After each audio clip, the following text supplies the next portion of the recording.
Good morning everyone, and welcome to the MyMoto Ride to Work Friday vlog. Although that name might change from Ride to Work, it's not the most imaginative name. We want something a bit quirky, and we want your interaction on it to see if we can come up with something a bit better. Got a beautiful clear day over Manchester. We're up at the moment, we're up on Werneth Low. The only concerning thing I've got at the moment is there seems to be a massive fire.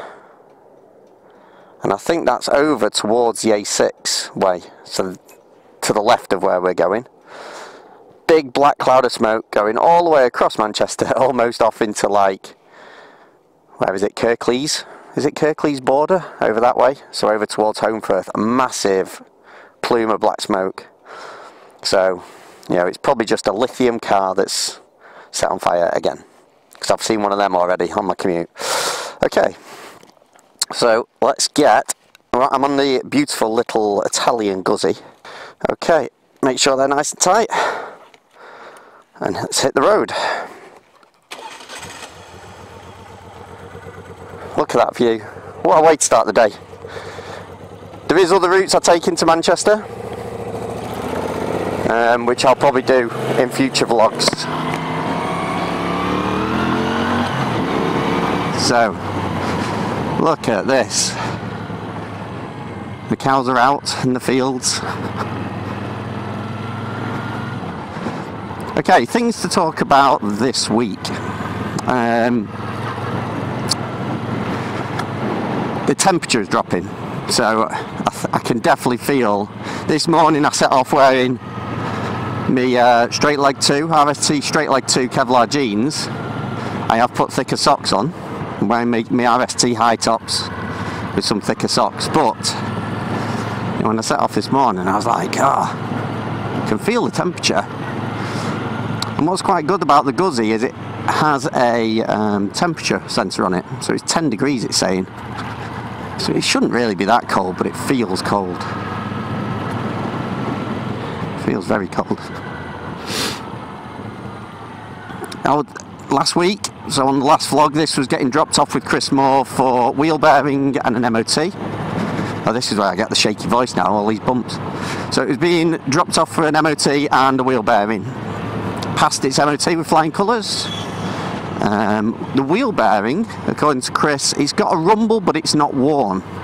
So I'm guessing that at some point it's got a little bit damp and maybe pitted in one position.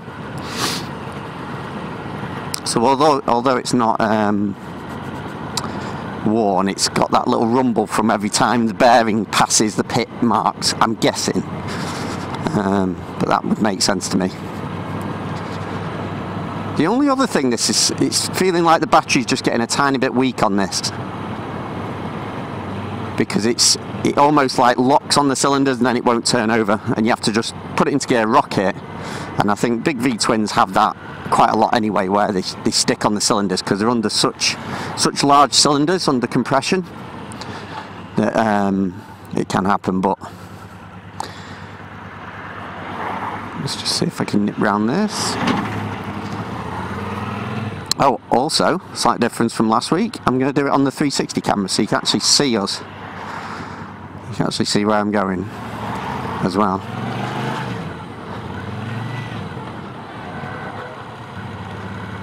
Now, I'm going to swing a right here.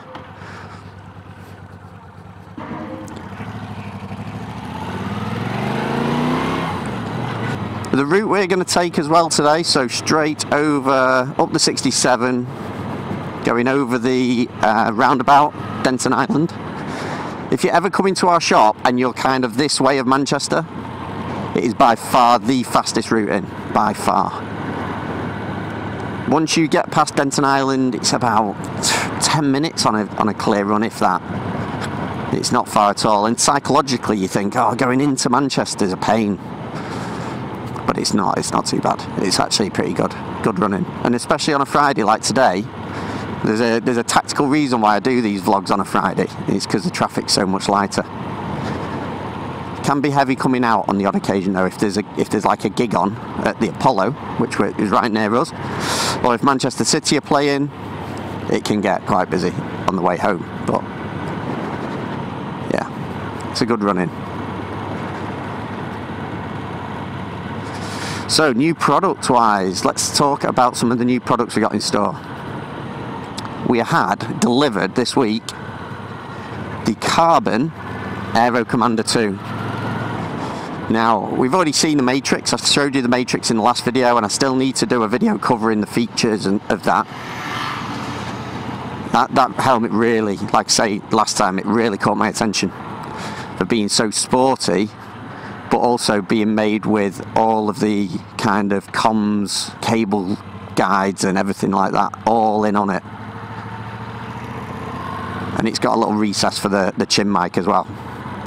So that's what caught my attention with it. And you know, the Airoh Commander and the Commander 2 have already really popular helmets. We've just been waiting for this carbon version to come out.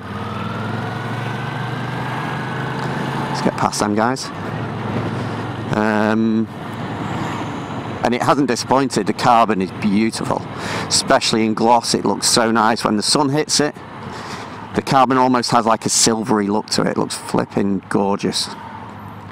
Out of the two, I've got to say I'm more of a...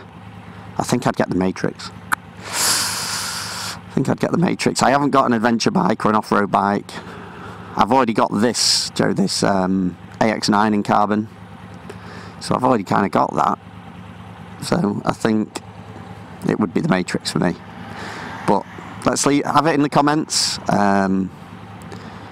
Which would you have, the Matryx carbon or the Commander 2 carbon? When I get to the shop, I'll show it you. Have a closer look. Other products we've got in, we've got the new, some Scott waterproof overlayers. And we actually had a customer, one of our regular customers, come in, and he was looking at them yesterday because he's about to go to Spain, or he's thinking of going to Spain.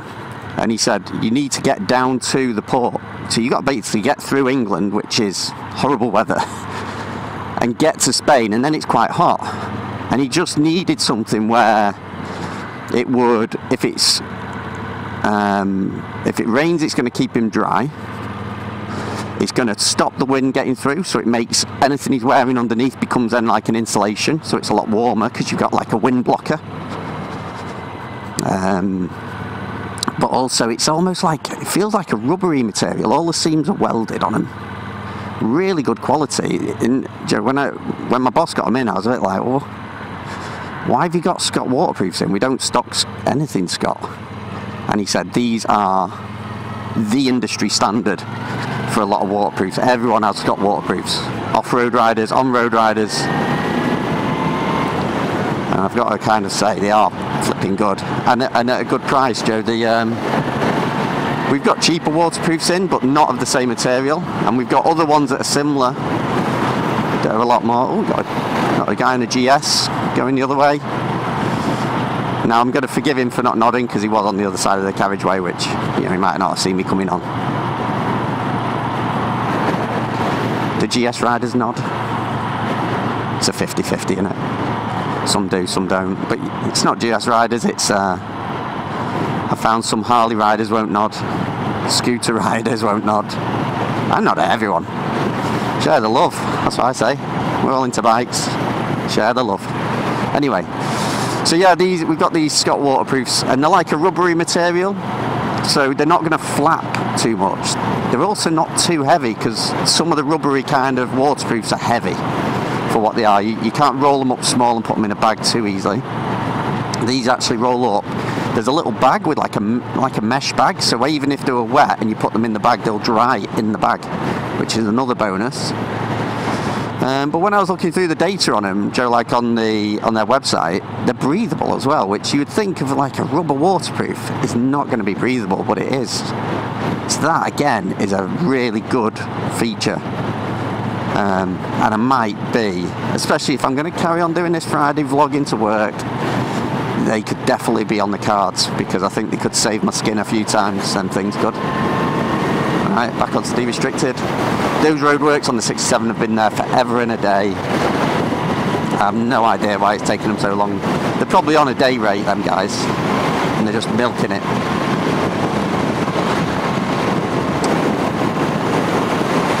Oh, this, I'm in my Crosby jacket again. wore this when I did the Royal Enfield video, and it's a flipping good jacket. I got soaked in that video, like the actual jacket got soaked, should I say, but I was dry, which you don't expect from something that looks retro. It's got like a cotton outer. It's not got sealed zips or anything like that, but the water didn't get through, so that was a nice nice surprise. But I got it because it looked, I could use this as an everyday jacket, and I have done. You know, it looks so cool. I love it. I love this jacket. It replaces, I had an old wax cotton jacket, and it's kind of replaced that now. All my life I've worn bike jackets as just jackets, you know. I remember back in the old days when I was on my TZR 250, and I had a, I can't remember what make it was actually, big leather jacket with massive shoulder pads, and I wore that all the time. And it was going in and out of pubs was interesting because you're shoulder bashing people without meaning to, because the thing was so wide. But now we've got these level 1 armours, they're nice and thin and flexible, and you can't even really tell you're wearing a bike jacket sometimes. A lot better than they used to be.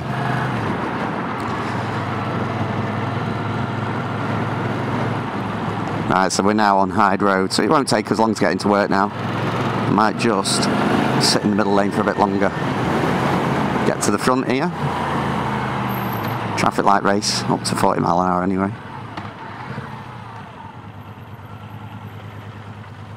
Neutral light's a bit dicky on this thing.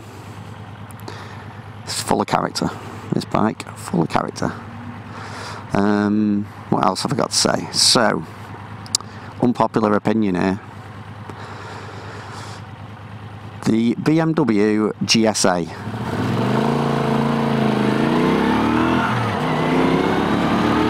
My unpopular opinion is, I don't understand why everyone is so shocked at how ugly it is. If you look at BMW's track record, and going way back, I mean the old R80s and things like that were very classic looking. You can't have an ugly looking classic bike. So when it's just tank, seat, mudguard, round headlamp, that can never be ugly, can it really? Once we hit like the era of putting fairings and things on, I think BMW have got a reputation for doing ugly bikes. I think the only thing that really kind of looked good on them was the, now let me get this right, was it the R1000S, is that right? So it had like the Ducati rear pipes, and clearly they nicked that styling element from Ducati, which is why that bit looked good. But they still put a wonky headlight on it, you know. And when the R1000, the S1000RR came out, wonky headlights, everyone was like, what on earth, this is like a Marmite bike, you either love it or you hate it. You know, they've got a reputation for doing ugly bikes, but they've also got a reputation for doing extremely well built bikes that will do mileage.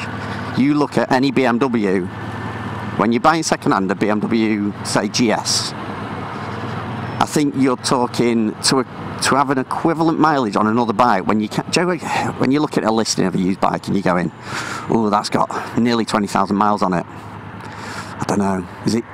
You know, has it had the valve checked and things like that? Has it been serviced properly? How's it been ridden? And I think with things like the BMWs, it's not the 20,000 mile on a BMW, you're like, oh, it's brand new. You know, if it was 40,000 mile, you'd probably start thinking the same, like, has it been serviced right? How's it been ridden? They make good bikes. Although, if you listen to Teapot One did a podcast recently where he was talking about his GS 1300 and the rear brake disc, and how he's only done something like, has he done 13,000 miles on it or something? It wasn't a lot.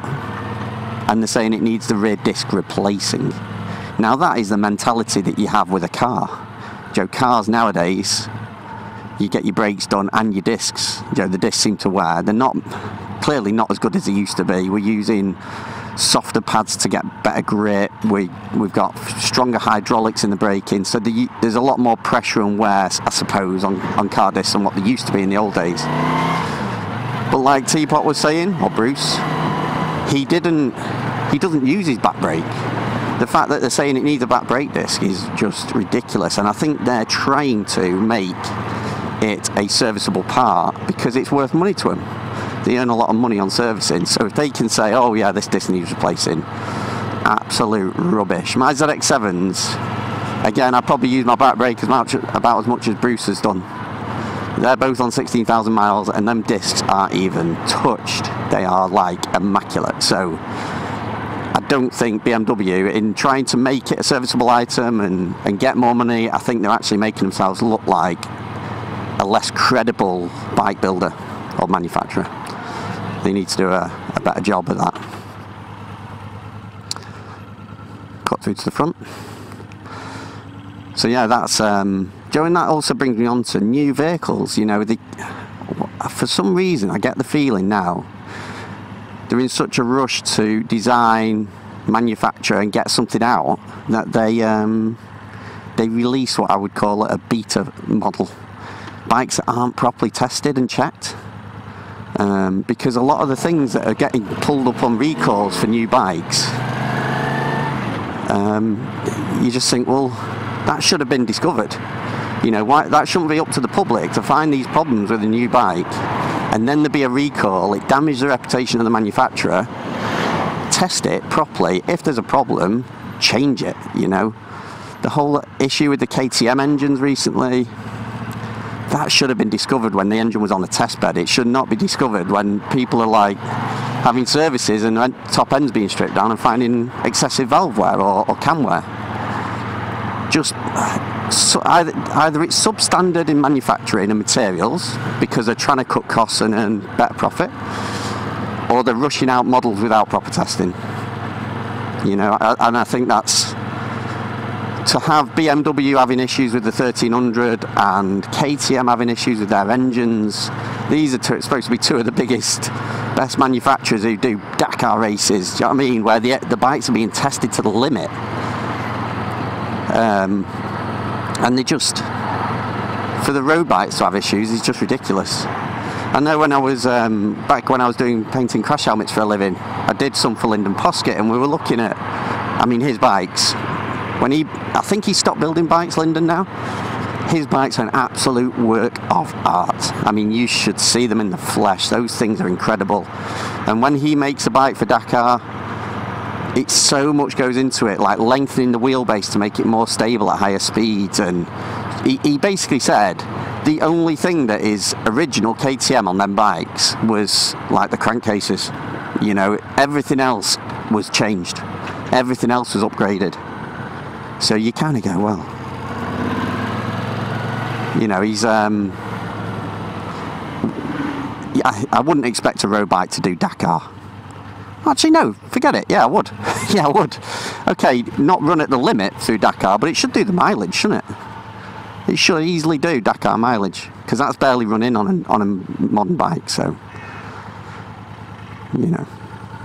I just think, manufacturers, you need to do better, because you've got new manufacturers coming out of countries who are nipping at your heels and you're dropping the ball. Okay, so that's my my manufacturer rant. Not purely aimed at BMW, just all of them. As for BMW styling, yeah, no surprises with the GSA. It just, for me, it looks like one of those. Remember in the like 80s, 90s, kiddies lunchboxes? I remember having like a Ninja Turtle one and a Mask one. It just reminds me of that. It's just like a square plastic looking box. Yeah, they need to get an Italian design house. If you want a good looking bike, go and buy an MV Agusta. That's all about style, isn't it? That's what they're about. If you want a workhorse, get a BMW. Talking of styling as well, when we were at the previews last week, was it last? Yeah, it was last week. Flipping heck, time flies. So when we were at the previews last week, we looked at Airai's new range of colours that is coming out, and they have upped the ante. I mean, Airoh over other manufacturers, you'll notice that a lot of Rye helmets have a little logo or name on the side. They do a lot of work with Drudy, who designed all of Rossi's lids, so Drudy Designs. They've also done stuff with a company called Fastbend, did some of their designs, and who else? There's another one, was it called like 5.2 or something? There was quite a few different design houses who've done Arise designs, and that's why when you look at the Arai range, the colours, I mean the designs and colours look ace, they really do. But there was always an element of being slightly reserved with it. Anyway, they've changed that, and you look at the latest range and they are looking so funky. They're so cool. Last year when I looked at the previews, the only one that really caught my eye, that because I'm obviously having custom painted helmets, not much that I can get off the shelf appeals. It's normally has to be something really special for me to want an off the shelf lid. But the Kevin Schwantz anniversary helmet last year looks stunning. I'd have had that. Anything carbon fibre I'd have. I like carbon fibre. It's the only helmet material where there's so much workmanship, visual workmanship in the shell, because they can't have a single thread or strand loose in that mould. It has to be bang on for that carbon to appear right. So yeah, carbon I like. But this year, Arai previews, there is so many lids where I was like, ooh, that's ace. That'd look ace with like, Joel, put a silver visor on that, or, you know, there was so much stuff where I was like, I'd have that, and I'd have that. Yeah, it was a good one. And there's some exciting stuff going on with AGV as well, which I'm not going to say anything about. But as soon as we can do anything with the new AGV range, then I will be on it straight away. Here we are, Manchester. MyMoto Manchester. Oh, stalled it. There we go, there's neutral with no light. But that's fine by me. So it's okay to stall it if you're intending on stopping it anyway, no one knows, do they?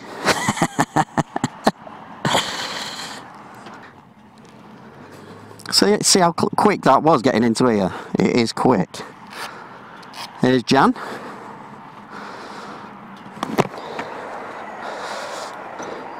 She's flipping cool, this Jan, look at her. VW Beetle, leather jacket, sunnies, and a middle finger to welcome me. She thinks I'm not going to use that footage just because she stuck her finger up.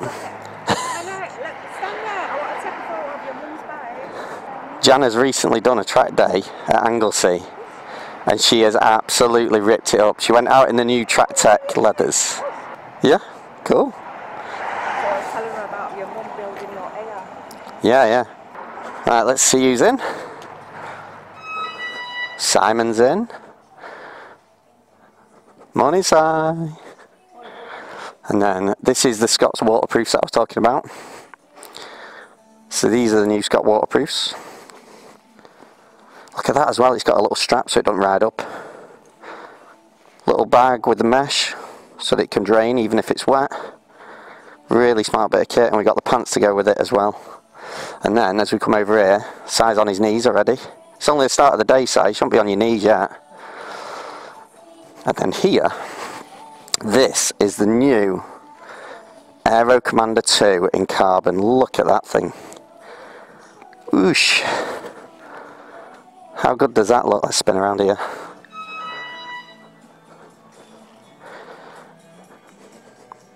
It was so good that Skip, who got this for us, came straight down just to have a look at it, because she says she hasn't seen one yet. So, but for me, that's good, but this is the one I'd have. Look at that thing.